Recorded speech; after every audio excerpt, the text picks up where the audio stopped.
Hello, everybody. Welcome back to Soulful Abundance with Chris Williams. I'm super excited you're here, and I'm so excited to introduce my next guest, April Davila. She is an author and a writing coach. And April, welcome. I'm so glad to have you here and kind of share some of your brilliance in helping people get more of their thought leadership work out into the world. Thank you for having me. I'm excited to be here. Yeah.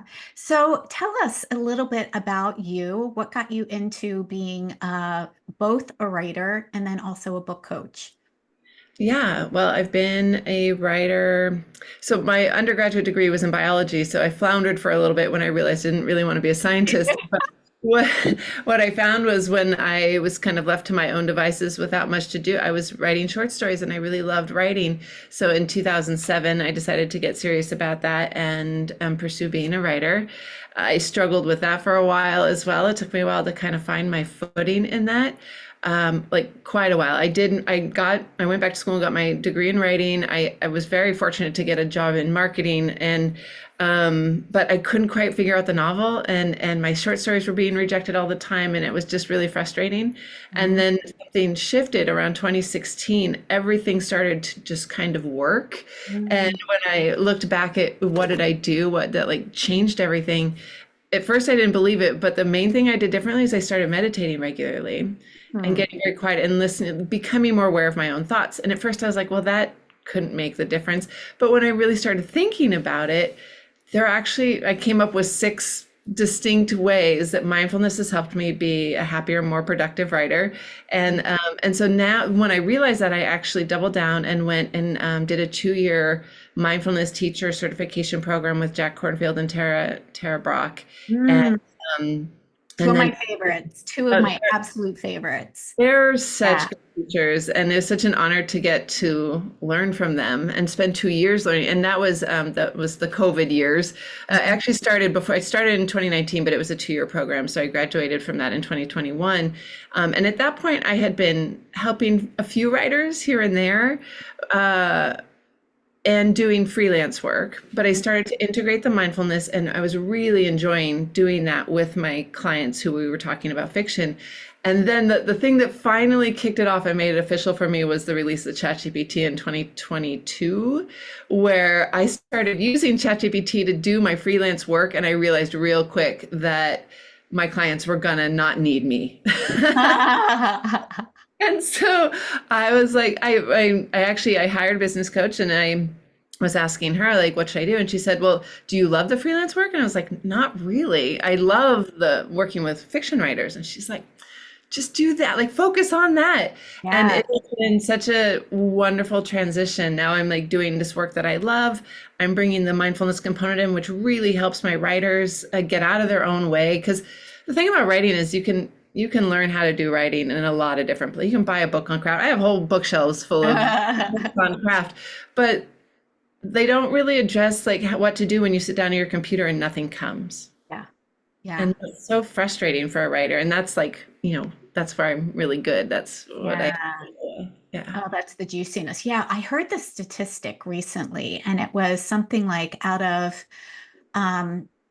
everybody who's writing a book that 60% don't ever finish it, or there's only like 1% that actually do. I can't even remember now. But I'm coming out with my book. And so my writing coach was actually sharing that statistic because we just finished it. And she's like, just want you to know, like, you're in the 1% that actually finished their book. And I'm like, Big yay. deal. Big book. Yes. Congratulations. That is Thank huge. you. Yeah, Yeah. but I would have gotten it finished sooner if I hadn't gotten in my own way, right? Like it wasn't that I couldn't write it. It wasn't that I didn't know the information. Yeah. It truly was like, oh, maybe this isn't going to be good enough. What if people don't really want it? Is this really the way I want to say it? Like there was just so much mental chatter that Right. got in the way that had me go, I'll work on it next weekend. Right. Right. It's so easy to do, especially when it's Well, I mean, I guess if it's nonfiction, it's a little bit different, but like with fiction, nobody's waiting on that book. And it's very easy to tell yourself that nobody cares and why even do this? Mhm. And I believe deeply that fiction matters. I have my chalkboard wall up here. I have like a big, you can't see it, but fiction matters. Like when for so many reasons. And I think two of the biggies are that well, and this is true for any writing. Nonfiction can also do this, but that when we see ourselves reflected in someone else's experience, we feel less alone. And that is such a gift to give to the world, to put your story on paper and put it out into the world.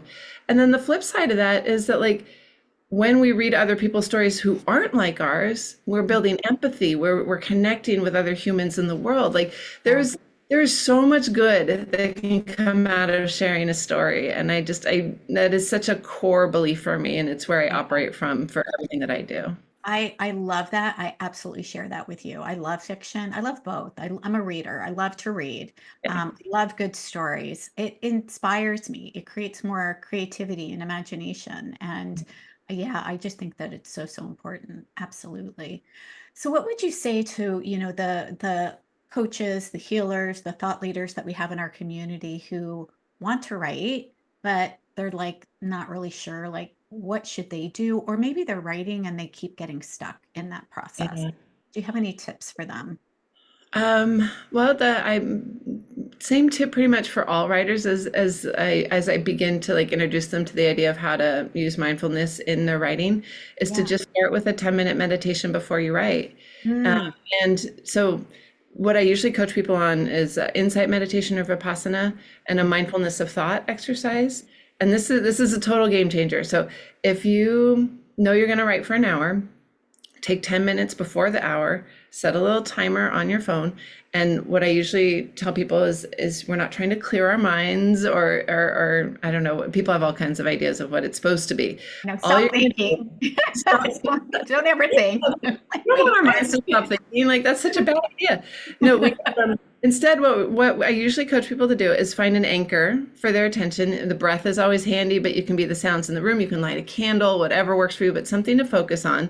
And then you just notice when your mind wanders. Mhm. And you practice that for 10 minutes, right? And sometimes it's hard, like you focused on your breath, and before you can even like take a whole breath, your mind is off planning dinner or Yeah. thinking about Yeah. kids or whatever it is that you need to do. And every time you notice your mind wanders, you just come back to that anchor as many times as you need to. You practice that for 10 minutes. And then when you switch into your writing, don't just like shake off the meditation and go to write. You want to think about the writing becoming the anchor. So Ooh. you're writing and a thought comes up like, oh, I should go empty the dishwasher. Just another thought, right? You're just going to let Yeah. it go, come back to the writing. Or you'll have the thought of like, well, oh God, this is so bad. What am I, who do I think I am writing? Okay, Mhm. it's just another thought. You just let it go, come back to the anchor and keep typing. And this is a total game changer for getting that first draft on the Mhm. page. Mhm. Because and there are other ways that mindfulness can help like down the line with editing and all of it, but just the best writing advice I ever got is that you can't edit a blank page. You Mhm. have to get that first draft on the page Yeah. and let it be crappy. My first drafts are Yeah. terrible, terrible. But then you can go back and you can edit terrible into beautiful prose. Yes. Yeah, Yes. Oh, I love that so much. I think so many people feel like their first go round has to be good, right, right? Oh, it's got to be good. There can't be that many mistakes. right. Oh, what if this doesn't right? I think, wow. Okay, that's huge. I The other definitely. place people get stuck is the first chapter. Oh my God, the first chapter has to be beautiful. I don't even write the first chapter.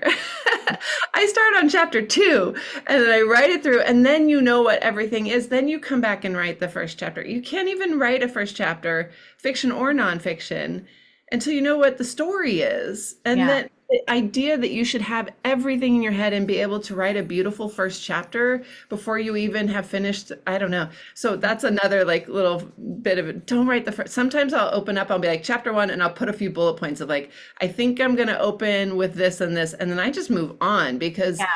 yeah, you can't write the first chapter first. It's almost impossible. Yeah. Yeah. Absolutely. I love that. Any other myths that you want to bust around writing, or I think because Oh. these are great. These are like myth busters. I think it's great writing myth busters. I don't believe in writer's block. And if anyone does believe in writer's block, they should go to my website.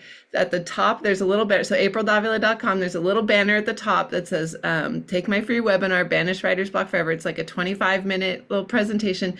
And if they still believe in writer's block after that, email me and we'll have a good juicy discussion about it. And I have never failed to convince people that writer's block is not a thing and they don't have to suffer from it anymore. Oh, I love it. So what is it? Is it just following that train of thought that keeps you stuck? And is that what you would say? Like you would just write that blockage that people get in? What I have found is that writer's block, what people call writer's block, is usually one of 10 things. But that when we call it writer's block, we get this like magical, mystical power of like, oh, I can't write, I have writer's block. And I forget, is it Jodi Picoult? There's some famous author who was like, you never hear of plumber's block, right? You never hear of like lawyer block, because you show up, you do the work. And sometimes it's better than other days. You have good days and bad days. But the little free webinar on my website, it basically goes through what each of those 10 things are. Because once you can kind of get past this quote unquote writer's block and see what's really bothering you, then you can address it. Yeah, I love and that. go back to work. So like if it's a distraction, like if your kids are distracting you, then you can address that. You can sign them up for a camp or give them the iPad for an hour, or like, you can, once you know what it is, then you can take steps to make space for your writing. But if you just were like, oh, it's writer's block, then you'll never get any writing done. That's beautiful. I think that's great. Yeah, I think one of the things that I share with my clients is, when they're like, oh my gosh, I'm too busy. I'm too busy. I'm like, you know what? We're going to take that word out of your vocabulary. Like, you're not allowed to use that word anymore. Like, you're not allowed to use, I'm too busy. I actually say, you know what? You're not even allowed to use the word confused or overwhelmed, because every time we put a label on something like that, like I'm busy, it's giving ourselves permission to not do the thing that we say that we're going to do, right? So instead of busy, it's so funny. My husband has adopted this now. He used to say, so what do you got going today? Are you busy? And I'm like, nope, I got a full plate of possibilities today, honey. And so now I'm like, hey, what you got going on today? He's like, I got a plate of full possibilities. I'm like, amazing. And instead of confused, it's no, I'm looking for clarity. I'm looking for clarity, right? Because the brain loves to solve problems, right? So if we say, I'm looking for clarity, I'm going to start looking for the solution versus, well, if you're confused, you're confused. You've already stated that, like, there's no really way out of that, right? Or if I'm overwhelmed, it's like, I don't know what to do. Well, and you're like doubling down on it by saying that. Exactly. For sure. Yeah. I like to use the phrase prioritizing. So like instead of busy or I don't have time for that, I'll say like, I'm not prioritizing that right now. Oh, I like that one too. It'll still be there. Like it might hit my priority list on another day, but like not today. It's not love it. Love it. Yeah, because then that brings the power back to us. Right? Yes. No, I'm making the decision to focus here and not here. It's not that I can't. Right, which is how we use our time anyways, right? This whole idea that we're creating more time is not real, right? But also this idea that somehow we don't have enough time is not real either. It's what are we prioritizing? What are we choosing to focus on? So these are so beautiful. And I love how they really do come back to being an empowered writer, right? Saying, no, I get to use my time this way so that I can focus on my writing.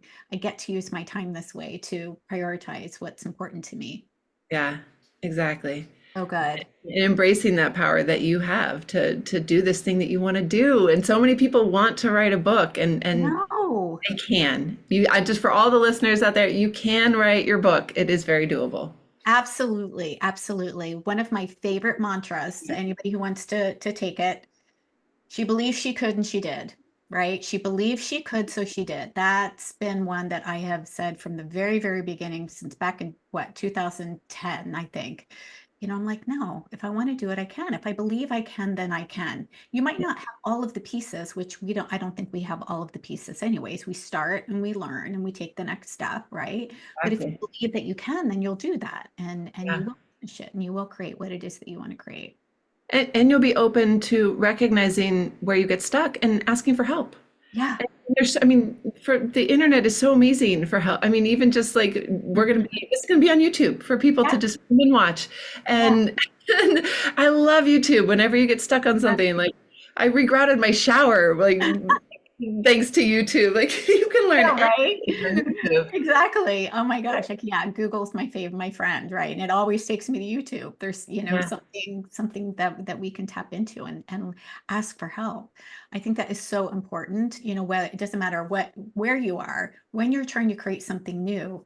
I don't know where we get this idea that we should know how to do it before we've actually done it.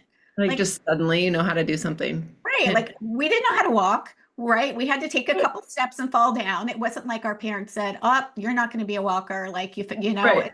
that never. We didn't know how to ride a bike, right? We were like, "All right, I got a couple skin knees and some skinned elbows, but I can figure it out." But for some reason, whether it's in building a business or writing a book or creating something new, we think we should know it. And Yeah. it's not okay to ask for help. And so I'm so glad that you said that to remind people, ask for help. Like Yeah. go to somebody who has what it is that you have or is doing what it is that you would like to learn and ask. And Yeah. 9 times out of 10, they're so willing to Yeah. share and to just open up their hearts and to say, "Oh, yeah, like let me help you." We did this in grad school. I had a teacher who made us email an author that we admire and ask a question. And I had this like, they're like a big time, they're never going to respond, right? And granted, I didn't write like Stephen King or anything, but I took an author who I really admired her latest book and I emailed her and I asked her a question and she like just responded. It was like, I was like, oh, because she's just a human doing what she does and she loves to talk about writing because she loves. And I just was floored by that. That Yeah. like even people we think are like, oh, they're too fancy. I can't ask them anything. Like there are always exceptions. Like I don't think Yeah, Stephen of King's course. answering your questions. You might get a response. It just might not be from him. Yes, exactly. But most people, like you said, like 90% of people are going to be excited to talk to you about the Yeah. thing that they do. Yeah, Yeah. absolutely, for sure. I remember the first time I put on a summit, and there were some pretty big, coaches and thought leaders that I wanted to have on my summit, and I just reached out. And I remember several of them were like, "Sure, would love to." And I was like, "What? Really? Well, that's cool. Who else could I ask?" Right? Like that was like so exciting. And I think sometimes we just put people on this pedestal, Yeah. right? They're so high and they're not, gonna want to help because they're so further along or whatever. And I just want to say that's so not true. It's not true. I felt the same way about authors when I was a teenager. Like, author was like this magical world. They were not real people. They were Yeah, like off in a cabin somewhere, just writing their book. That when I finally like had the realization that they were just people, it kind of blew my mind. yeah, I love that. I love that. They're just people. They're just doing life just like we are. You've got a new book coming out, so I want you to share a little bit about your new book so that we I'm can all super excited about it. So it's based on these 6 things that I mentioned that I kind of figured out that mindfulness had helped me with my writing. I'm calling it Scribbling Buddha, 6 ways writing it right. Sorry, let me get it right. It's new to me still. 6 ways mindfulness can help you write more, suffer less. Ooh, I love that. I'm Yeah. totally going to be getting that. That sounds Well, I'll amazing. make sure I'll let you know when it's out. Right now, it's still in the like pre-production phase, but it's getting closer and closer, and I'm really excited about it. It's been, you know how like you talk about stuff all day, every day with people, but Yeah, to like really solidify it and put it on the page is both really clarifying for me. I yeah. feel like I even understand it better now that I'm like writing it all out, but also just really exciting because I'll be able to share it with a lot more people. Yes. Oh my gosh, same. I'm like so right on the same page with you, right? And mine's in production as well, but it takes my system for how I built and grew my business and what it is that I'm teaching, right? This which is a soulful abundance system inside, with to my clients. And I get to get it on paper so that it can reach more people, so that it can help more people. So, Yeah. that's the beauty, I think, of books is, we get this information, we get to share it, it gets to get in front of so many more people that may not ever know or of us or even know us at all, but Yeah. get access to this great information that is going to help them in some way, shape, or form. And that's just amazing, even if it's not helping you build your business or helping you learn how to be a better writer. Like books are just so amazing. I swear I should have bought stock in Amazon. Well, my kids don't even believe it. Amazon used to be books. I know. Yeah, I it was just books. And I thought, who the heck is going to be doing mail order books? Like, know. you can go to the It'll never work. library, you can go to Barnes and Noble. Like, what? And now I'm like, oh, I need blah, blah, blah. Yeah. Well, in the event of the Kindle, right? I love when I'm traveling to be like, I don't have to carry a whole bunch of because I Yeah, read pretty quickly and I don't want to carry yeah, 6 books in my yeah, suitcase and my little Kindle anywhere with Wi-Fi. I can find a new title and yeah. yeah, I do still love bookstores. I support my local bookstore. Uh, same. but it's nice to be able to get them digitally as Yeah. well. So what's your favorite? I'm curious now because I actually have a really, really old Kindle. I'm curious, Yeah. what's your favorite digital reader that you You know, feel? I had a really, really old Kindle. It was like one of the first generation ones. Yeah. And my father-in-law was so cute. I was visiting that side of the family, and he was like, "Your Kindle's embarrassing. I'm going to get you a new one." And he just mailed it to me. So now I have like the brand new, and it's not really all that different. I mean, it is a little faster and I don't know, it connects a little better. But I mean it does the same thing. I didn't really need a new one, but I Yeah. thank you, Juan. I do appreciate the gift. Yes. Oh, that's so sweet. That's amazing. So how can people find you, April? What is the best way for people to get in touch with you, to find you, to learn more about Scribbling Buddha when it comes out? Yeah, the best way is just my website, aprildavila.com. I'm at April Davila pretty much everywhere. And there aren't a lot of us. I mean, there is, I think, another April Davila somewhere, but I have long since filled all the Google returns with my stuff. If you just Google my name, I come up all over. I have a tab on my website that is for writers if people are interested in learning more about like how I actually work with writers. And like I said, the little freebie at the top of my website for the Banished Writer's Block Forever, the little free mini Amazing. masterclass is there too. Yeah. Well, I would love to actually, how do you work with writers? Like I definitely want you to kind of share. Three main ways that I work with writers. One is through my writing community. I have a group that meets every weekday morning at 9:30 a.m. We meditate for 15 minutes, write for an hour, and then just kind of hang out and be writers together for a few minutes. It's amazing. It's a wonderful community. And then the next step up would be I have a program called Path to Publication, where writers who have a start on a novel but have kind of stalled out. It's a 9-month kind of program. Sometimes it's a little shorter, sometimes a little longer. We customize it to whatever people need. But that's really designed to like help them not only get through the draft, but prepare for querying an agent, building out their author platform, like everything that they need to get to the publication part of their journey.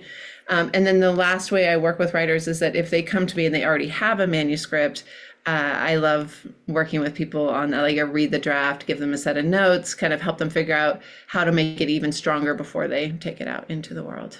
Oh, that's beautiful. And all of those things are so powerful, right? You know, the first part, you got to get the book written. The Yeah, yeah. second part, you got to know what to do in order to get it published. And then if you are stalled and you've got something, but you need somebody's eyeballs on your work to make it even more impactful and get to a place where you feel like you want to publish it, you've got Outside professionals. perspectives. Yeah, Mhm. outside perspective is so important. And just voice too, like if anyone is thinking of hiring a manuscript editor, pick Mhm. someone with some compassion. I have worked with so many writers who come to me after they've gotten feedback that like broke them and like it like made them cry and they didn't want to work on their book anymore. And I just want to go back to those editors and be like, shake them and Yeah, like, no, what are you doing? yeah, and I have never come across a manuscript that was like so hopeless that you should just like, you should quit writing. Like, who would say that to somebody? Even if it needs a lot of work, okay, it needs a lot of work. Here's the work. Let's do Yeah, it. Like, yeah, yeah, so absolutely. I need someone who's going to encourage you and be positive, I think is so important. Absolutely, for sure. Yeah, I know I really got, I don't feel like I got lucky, like I chose her for a reason, but she was always supportive, she's like, "Oh, I really love this part. Let's see if we can reword this part." Like I never felt like my work was crap. Like I never felt like, and I didn't, before I wrote this, I wouldn't have called myself a writer, but I think that's so important to have somebody who's cheering you on, who you feel has got your back, who you feel is got in your corner. Because yeah, I love it. It's hard. Writing is hard. Yeah. Make it any harder than it needs to be. Oh, I love that. April, thank you so much. I cannot wait until Scribbling Buddha comes out. Thank Just a you. reminder, everybody, check the links below in the show notes here because we will absolutely make sure that you've got access to April's website as well as to the freebie that she was talking about that's on her website. Can you tell us the name of that again? I totally forgot. Banish writer's block forever. It's a little mini masterclass. Great. So definitely go grab that Banish Writer's Block Forever. And then when you do reach out to her, tell her that Chris, you heard it here on Soulful Abundance with Chris. We would love to just let April know that we're cheering her on too. And April, let me know when the book comes out. I would love to be on your street team and Thank help. you. And likewise, let me know when your book is out. I'll put you in my news. I have a weekly newsletter. I'd be happy to cheer it on and support you in any way I can. Amazing. See, this is what it's like to be inside of a heart-centered community I with women love it. who cheer you on and want to help you. And we know that the generosity game is how we create wins in the world. So, April, thank you so much for being here. Thanks for having me. Yeah. All right, everybody. We'll see you next time. Have an amazing day.